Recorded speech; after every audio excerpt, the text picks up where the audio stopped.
I'll never forget my first wetsuit. A borrowed 5mm full suit, 2 sizes too big, that leaked constantly and made me look like I was swimming in my dad's pajamas. I was freezing, miserable, and spent more time fighting the suit than actually enjoying the dive. That disaster taught me something crucial. Picking the right wetsuit is one of the most important skills for comfortable, safe diving. My name is Marcus Okafor, and today I'm walking you through everything you need to know to choose a wetsuit that actually works for you. You're listening to the Scuba Gear Lab podcast. Quick note before we dive in. Everything you're hearing is researched, written, and verified by real people with real diving experience, but the voice you're listening to is AI generated. Just wanted to be upfront about that. Now, if you've been listening for a while, thank you. Really appreciate you being here. If you're new to the podcast, welcome. Glad to have you. We drop new episodes every Monday, Wednesday, and Friday, covering scuba gear reviews, how-to guides, product comparisons, all the practical stuff that makes you a smarter diver. All right, today we're talking about how to choose a wetsuit that actually fits and keeps you warm. Let's jump in. Your wetsuit is your primary defense against hypothermia, a source of buoyancy, and when it fits right, almost invisible to your diving experience. Get it wrong, and every dive becomes a test of endurance. In this guide, I'll walk you through the entire selection process, from understanding thickness requirements to finding the right fit for your body and diving style. Whether you're buying your first suit or upgrading from that pool rental special, you'll learn exactly what to look for and why it matters. This is beginner-friendly content. It'll take about 8 minutes to read through, but plan on spending 2 to 3 hours when you actually go shopping and fitting. Before you start shopping, here's what you need to gather. First, your diving environment data. Typical water temperatures where you'll dive most often. Your body measurements, height, weight, chest, waist, hips, and inseam, because most manufacturers provide sizing charts. Your dive profile information, depth ranges, dive durations, and whether you tend to run cold or warm. A realistic budget range, usually somewhere between $150 and $800 for quality suits. Try-on space, whether that's physical store access or a home try-on plan with easy returns. A buddy or mirror, someone to check seal points and fit from angles you can't see. And patience, plan to try multiple brands and sizes. This isn't a one-and-done process. Now, let's talk about determining your required wetsuit thickness. Water temperature drives everything else in wetsuit selection. I've logged dives in 48-degree Puget Sound water and 86-degree Caribbean reefs, and the difference between a 7mm suit and a 3mm shorty isn't just comfort, it's safety. Start with this baseline guide. In water 80 degrees and above, you're looking at a 3mm full suit or shorty. Between 75 and 79 degrees, a 3mm full suit. 70 to 74 degrees, 5mm full suit. 65 to 69 degrees, 5mm with hood and gloves. 60 to 64 degrees, 7mm full suit with hood, gloves, and boots. Below 60 degrees, you need 7mm or should consider a dry suit for extended cold water work. These are starting points, not commandments. Your personal cold tolerance matters significantly. I run cold. I'll wear a 5mm in water where my students are comfortable in 3mm. If you've ever been the person shivering on the boat while everyone else seems fine, add one thickness level to whatever the chart suggests. Here's what the manufacturers don't always tell you. Neoprene compresses with depth, losing insulation effectiveness. That 7mm suit at the surface becomes more like 5mm of insulation at 100 feet. If you're planning deep dives in cold water, factor in that compression loss. I've felt this personally on wreck penetrations at 120 feet in the North Atlantic. What felt adequately warm at 30 feet became borderline uncomfortable an hour into the dive at depth. One more consideration: dive duration. A thickness that works for a 30-minute reef tour might leave you hypothermic on a 90-minute underwater photography session. Longer bottom times require thicker neoprene or additional thermal layers. Moving on to coverage style. Once you know your thickness requirements, the coverage style determines how much of your body gets insulated. This decision affects not just warmth, but also mobility, weight, and how you'll manage buoyancy. Full wetsuits, long arms, long legs, are the standard for most recreational diving. They provide complete coverage from ankles to wrists to neck, offering maximum thermal protection and a consistent thermal envelope. The downside? More neoprene means more drag in the water and more weight needed to compensate for buoyancy. I wear full suits for probably 85% of my dives. They're the versatile workhorse option. Shorty wetsuits, with short arms and short legs or sleeveless, work brilliantly in tropical water where you need abrasion protection and a bit of warmth, but full coverage would be overkill. I keep a 3mm shorty specifically for Caribbean trips and pool training sessions. They're lighter to travel with and easier to don and doff, but they leave your limbs exposed. Two-piece suits, Farmer John or Farmer Jane bottom with separate jacket top, offer exceptional cold water protection because you get double coverage over your core. I've used these configurations for kelp forest diving in California, where that double-layer torso insulation makes a real difference. The trade-off is bulk and more time gearing up. Hooded suits integrate the hood directly into the suit, eliminating the neck seal gap where cold water loves to flush through. These are fantastic for cold water diving, but can feel restrictive, and if the hood doesn't fit your head shape perfectly, you'll fight it all dive. I prefer separate hoods for versatility. I can swap hood thicknesses without changing my entire suit. Semi-dry suits use better seals at wrists, ankles, and neck to minimize water exchange. They're warmer than standard wetsuits, but more restrictive and significantly more expensive. If you're diving regularly in 55 to 65-degree water, but don't want to commit to a dry suit, semi-dries occupy a useful middle ground. Next up, let's talk about neoprene quality and construction methods. Not all neoprene is created equal, and construction quality separates a wetsuit that lasts 200 dives from one that falls apart after 20. I've had cheap suits delaminate after a single season, and premium suits still performing after 5 years of regular use. Neoprene cell structure affects both insulation and durability. Higher quality neoprene uses smaller, more uniform gas bubbles, which compress less at depth and return to original thickness better. You can't see this difference on a rack, but you'll feel it underwater. Better neoprene stays warmer at depth and maintains fit longer. Seam construction is where most suits fail. The 3 main types you'll encounter are flatlock stitching, blind stitching, and glued and blind stitched seams. Flatlock stitching, that zigzag stitch visible on both sides, is durable and flexible, but not watertight. It's meant for warm water suits where a little water flow is acceptable. These suits are designed to let water in and trap it against your skin where your body heat warms it. That's fine in 80-degree water, less fine in 65-degree water. Blind stitching, stitched from outside only without punching through the neoprene, creates a nearly watertight seam. Quality cold water suits use blind stitching throughout, and you'll pay for it, but it's worth it. I can feel the difference immediately on descent when comparing a blind-stitched suit to a flat-locked one in the same water temperature. Glued and blind-stitched seams, or GBS, combine neoprene cement with blind stitching for maximum water resistance. This is the gold standard for cold water suits. The glue provides the seal, the stitching provides the strength. Panel construction also matters.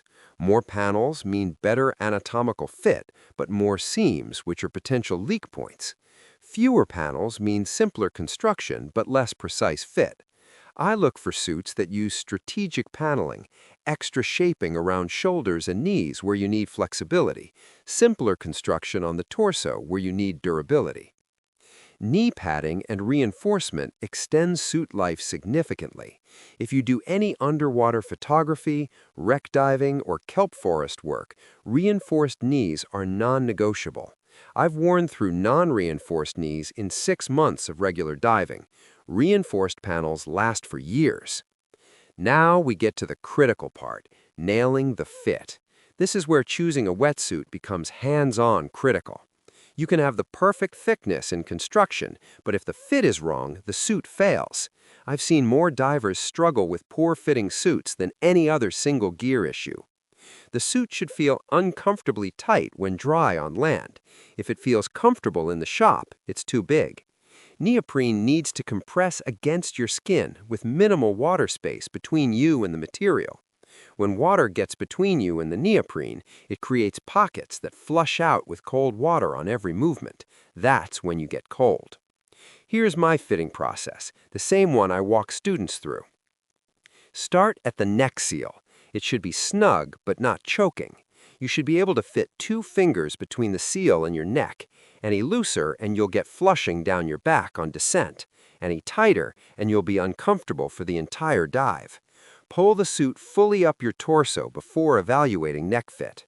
Check the shoulder panels. Raise your arms overhead like you're reaching for your tank valve. The suit should move with you without excessive pulling or binding. If you feel serious restriction, or if the torso rides up your back, exposing your lower back, the shoulders are wrong. This is a common fit failure point. Some bodies need broader shoulder cuts than standard patterns provide. Evaluate torso length. The crotch strap, if present, should sit naturally without pulling or sagging. Too long and the suit bags around your middle, creating water pockets. Too short and you'll feel constant uncomfortable pulling, especially when bending or reaching. Test arm and leg length. Wrist and ankle seals should sit at the joint crease, right where your hand meets your wrist, right where your foot meets your ankle. Too short and you'll feel pulling on every movement. Too long and the extra material creates drag and potential leak points. When I'm fitting students, I have them do a full range of motion test, reach for imaginary tank valves, simulate checking your dive computer and gauges. The suit should move with you seamlessly. Examine the back zip versus chest zip decision. Back zip suits are traditional, easier to get into alone, and generally less expensive. Chest zip and more recently shoulder entry suits seal better, offer more flexibility through the back and shoulders, but require help or practice to don and doff. I switched to chest zip suits 5 years ago for cold water work and won't go back. The flexibility improvement and reduction in water flushing down my back made an immediate difference. For travel and warm water, though, I still use back zip suits because they're simpler. Women's specific cuts aren't just marketing. Proper women's suits account for different shoulder-to-hip ratios, different torso lengths, and bust accommodation. Generic unisex suits typically won't fit women's bodies correctly. If you're a woman shopping for a wetsuit, start with women's specific models. Try multiple brands. This is critical. Every manufacturer uses different body patterns. Scuba Pro fits differently than Bear, fits differently than Henderson. I've seen students try 4 suits of identical thickness, all marked the same size, and only one fit properly. Brand loyalty is great, but body fit trumps everything. Let's consider your diving style and travel requirements. Your diving patterns and logistics should influence wetsuit choice as much as water temperature does. I own 3 wetsuits, a 7mm for local cold water work, a 5mm for versatility, and a 3mm shorty for tropical travel. Each serves a specific purpose driven by where and how I dive. Local versus travel diving changes priorities dramatically. If you're diving primarily at your local quarry or coastline, Durability and maximum thermal protection matter most. Weight and pack size are secondary. Choose the warmest, most robust suit that fits your temperature needs, and don't worry about an extra 2 pounds of neoprene. But if you're traveling to dive destinations regularly, pack weight and volume become real constraints. Airlines haven't gotten more generous with baggage allowances, and a 7 mm full suit with hood, gloves, and boots eats up half your luggage capacity and weight budget. For travel, look for suits that compress well when rolled. Thinner neoprene helps with this. They should dry quickly between dives, important for multi-day liveboards. Cover the maximum temperature range. A 5 mm full suit covers more scenarios than a 3 mm, and weigh less than 5 pounds when dry. Technical versus recreational diving also affects requirements. If you're doing recreational reef tours, a standard recreational cut with easy donning and doffing works fine. If you're doing wreck penetration, cave diving, or other technical diving, you need suits that work with buoyancy compensator configurations specific to tech diving, often back inflate or wing-style BCDs that interact differently with wetsuit compression at depth. Underwater photography divers need extra knee reinforcement and often prefer slightly thicker suits because they're stationary longer, hovering for shots rather than actively swimming to generate body heat. I run a full-thickness warmer when shooting underwater than when guiding recreational dives, even in the same water. Those long composition sessions at 60 feet will chill you down faster than you'd expect. Now, let's set realistic budget expectations. Quality wetsuits cost real money, and trying to save $100 on a suit you'll dive 50 times is false economy. That said, you don't need to drop $800 on your first suit either. Here's what pricing actually gets you. Budget range. Around $150 to $300 gets you entry-level suits with acceptable neoprene and basic construction. Flat lock or basic blind stitching, limited reinforcement, generic sizing. These work fine for warm water recreational diving or if you're genuinely unsure whether diving will become a regular activity. I recommend these for students who've just certified and are diving a few times per year while building experience. Mid-range, around $300 to $500, is the sweet spot for most regular recreational divers.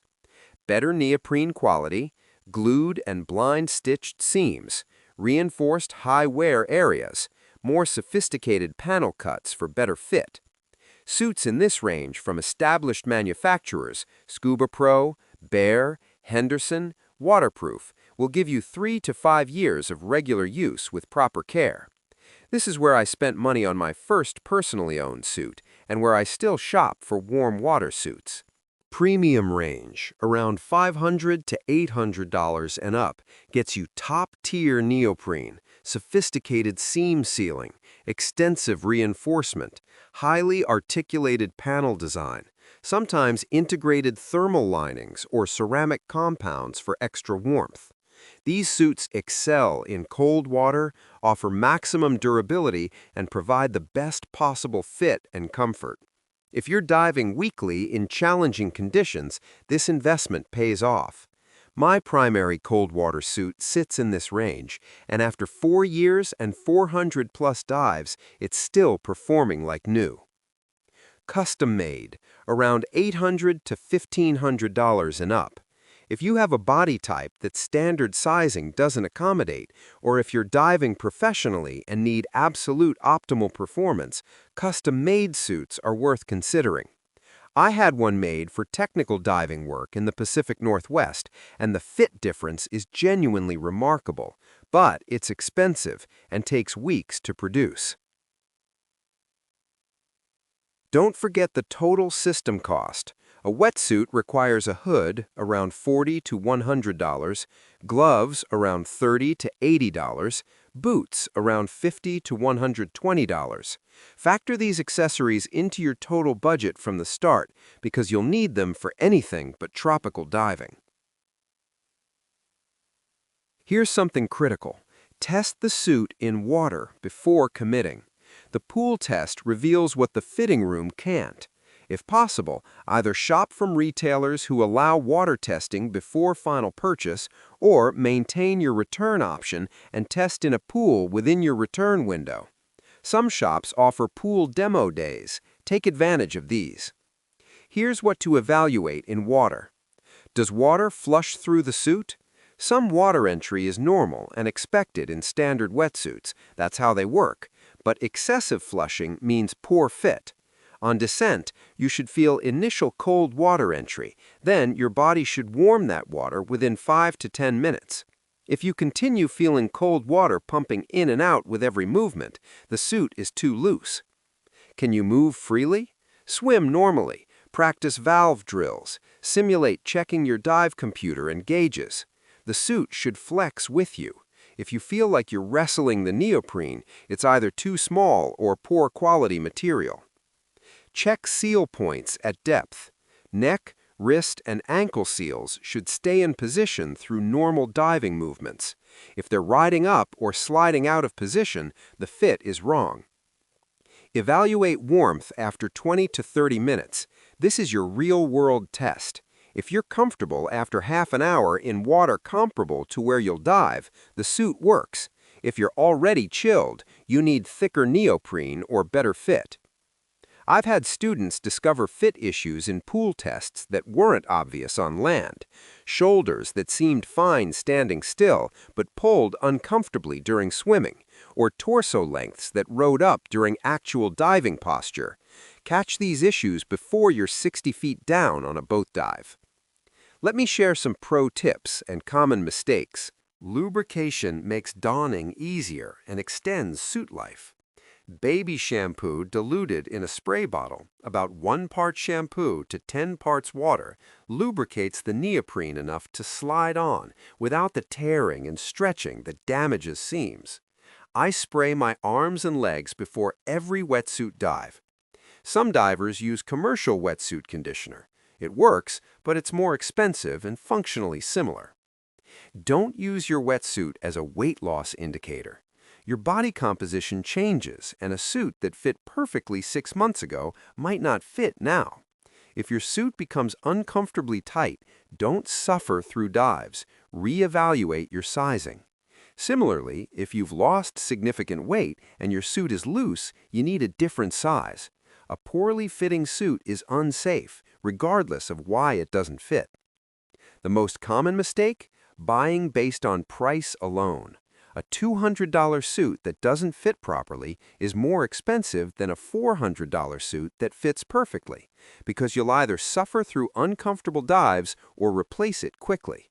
I've watched new divers buy cheap suits, dive miserably for a season, then sell at a loss and buy what they should have bought initially. Second mistake, assuming thicker is always better. Unnecessarily thick suits make you overbuoyant, requiring extra weight that fatigues you faster and disrupts your trim. Match thickness to your actual diving environment, not worst-case scenarios. I see too many Caribbean vacation divers wearing 7mm suits in 82-degree water because warmer is safer. They're exhausted and overweighted, fighting 8 pounds of extra lead all dive. Rental suits teach you what you don't want. Before buying, rent or borrow different styles and thicknesses. The experience of diving a shorty versus a full suit versus a semi-dry teaches you more than any buying guide can. Use rental experiences as cheap education. Plan for weight changes with your new suit.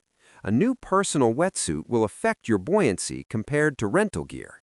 Plan to redo your weight check the first few dives in a new suit. More buoyant neoprene means more lead. Different neoprene compression characteristics mean different weight distribution. Getting your buoyancy control dialed in with new exposure protection takes a few dives. Let me answer some frequently asked questions. Should I buy a wetsuit or rent when I'm just starting out? Rent for your first 10 to 20 dives while you're building experience and determining your diving patterns. Then buy once you know your typical water temperatures and dive frequency. Renting lets you test different thicknesses and styles without financial commitment. helps you understand what features matter to you, and avoids wasting money on a suit you'll outgrow as your diving evolves. Once you're diving consistently in a specific environment and know your cold tolerance and preferences, buying your own suit makes financial sense. It pays for itself within 15 to 20 dives compared to rental fees, and a properly fitted personal suit is dramatically more comfortable than generic rental suits. How do I know if my wetsuit is too tight or too loose? A properly fitted wetsuit feels restrictive when dry on land. You should have to work to get it on, and it should feel uncomfortably snug around your torso, arms, and legs, with no loose material bunching anywhere. However, it should not restrict breathing, cause pain at pressure points, or prevent normal range of motion when you raise your arms, squat, or bend at the waist. Once submerged, the suit should feel comfortable and allow free movement without any sensation of the neoprene pulling or binding. If you feel cold water continuously pumping in and out at the neck, wrists, or ankles during diving, or if you see loose material bagging anywhere on your body underwater, the suit is too loose. Can I dive in cold water with a thinner wetsuit if I just tough it out? No. Hypothermia is a genuine safety risk, not a comfort preference issue. When your core body temperature drops, your physical performance degrades, your decision-making ability declines, and your risk of decompression sickness increases. I've personally seen divers become dangerously cold and make poor decisions underwater, including one who couldn't manipulate their BCD inflator properly because they were shivering uncontrollably. If you're diving regularly in water that leaves you cold with your current suit, you need thicker neoprene, better fit to reduce flushing, or different exposure protection entirely. Your safety depends on maintaining core temperature throughout your dive. How long should a quality wetsuit last with regular use? A quality wetsuit with proper care typically lasts 3 to 5 years of regular recreational diving, that's 50 to 100 dives per year, before neoprene compression, seal wear, and seam degradation necessitate replacement. UV exposure, improper storage, folded rather than hung, and harsh handling accelerate deterioration, while careful rinsing after every dive, proper drying and shade, and appropriate hanging storage extend suit life. I've had premium suits last 400-plus dives over 5 years when treated well, and I've seen cheap suits delaminate after 20 dives when abused. The investment in quality construction and proper maintenance directly translates to longevity. A $500 suit lasting 5 years costs less per dive than a $200 suit lasting 18 months. To wrap this up, choosing a wetsuit comes down to matching thickness to your water temperature, finding a fit that seals properly without restricting movement, and selecting construction quality appropriate to your diving frequency and conditions. Start with water temperature to determine thickness, try multiple brands to find the cut that fits your specific body, and invest in quality construction if you're diving regularly. The right wetsuit becomes almost invisible during your dives. You're warm without being overbuoyant, mobile without fighting restriction, and focused on the dive experience rather than gear management. Get the fit wrong or skimp on thickness, and you'll spend every dive uncomfortable and potentially unsafe. Take your time, try multiple options, and test in water if possible. This isn't a purchase to rush because you'll wear this suit for years. Your comfort and safety underwater depend on getting this decision right. Thanks for listening to this episode of the Scuba Gear Lab podcast. We're back every Monday, Wednesday, and Friday with more gear content to help you dive better. If you got something out of this episode, I'd really appreciate it if you could leave a 5-star rating and write a quick review. It genuinely helps other divers find the show, and it's the best way to support what we're doing here.